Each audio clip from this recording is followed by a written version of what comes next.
Welcome. If you are tired or sick of growing sick orchids, then this video is for you.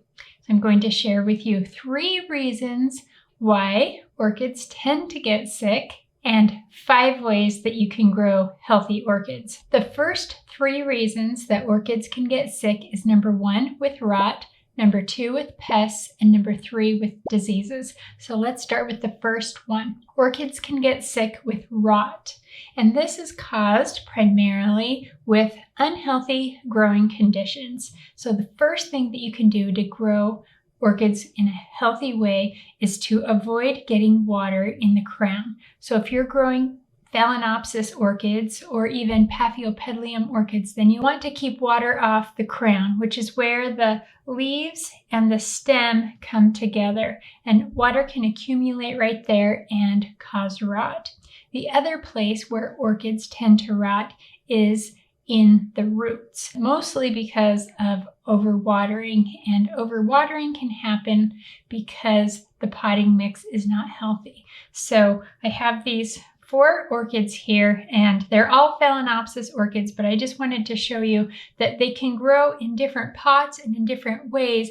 But if you're aware of the potting media and how healthy it is, then it can help you to grow healthy orchids. So these 2 on the ends are potted in terracotta, and terracotta tends to wick moisture away from the roots. And if you're growing a Phalaenopsis, then you'll need to make sure that the potting mix is fresh and healthy.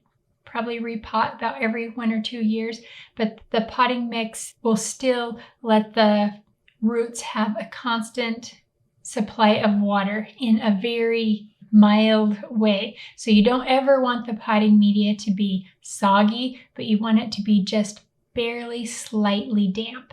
These 2 orchids right here, and then this one right here is a self-watering pot. So you just want to make sure that the potting mix never gets too wet. And you can do that by just kind of keeping an eye on how much water is in there and not letting it get too wet. And then this last one right here is growing in a plastic pot. And this is really nice because you can see the roots and it keeps more moisture to the roots if you need more moisture. So it just depends again on your growing conditions. All 4 of these orchids right here are all in spike. Even this one right here, it's just starting to grow right here. And then these 3 right here are, you can see the flower spikes, 1, 2, 3. So they're all healthy, their roots look good, and the leaves are nice and healthy and upright. And it's because all of the roots are healthy and I've kept water from accumulating on the crown.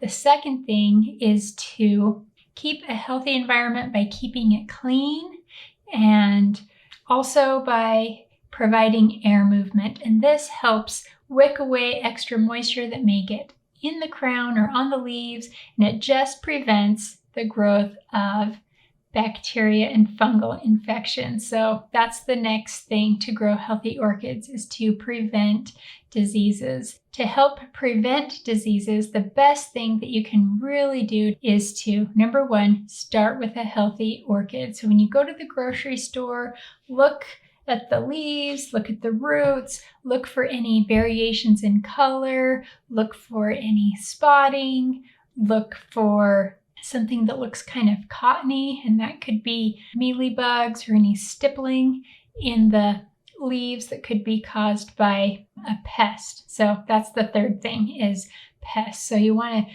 really make sure that your growing environment is clean and you wash it, you keep your area really, really clean, and that you provide good air movement. So those are 3 things right there. You can start with a healthy orchid, keep it clean, keep air movement going, and air movement will keep fungal infections and bacterial infections from growing. Along with keeping it clean, you'll also want to use clean tools. And that's because just like humans spread viruses, like with bodily fluids, orchids will spread viruses with sap.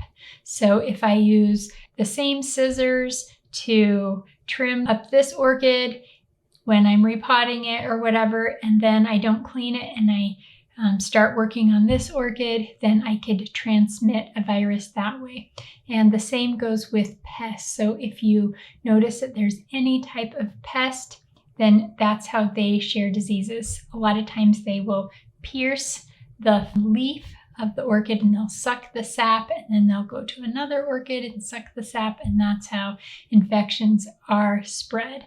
So keep it clean, sanitize your shears, your tools, all of that. Keep the pots, everything. Keep it really clean. Keep the growing area clean. Use air movement to blow the air around the room, and it also helps to regulate temperature. So if you do all of these things and keep the crown healthy, and you keep the roots and the leaves healthy, along with avoiding pests and disease by keeping the area clean, clean tools, clean pots, just keep it clean. And of course, always start with a healthy orchid. And if you do these things, you will greatly improve your chances of growing a healthy orchid. And if you enjoyed this and found it helpful, I invite you to like, subscribe, and share this video. And we'll talk to you later.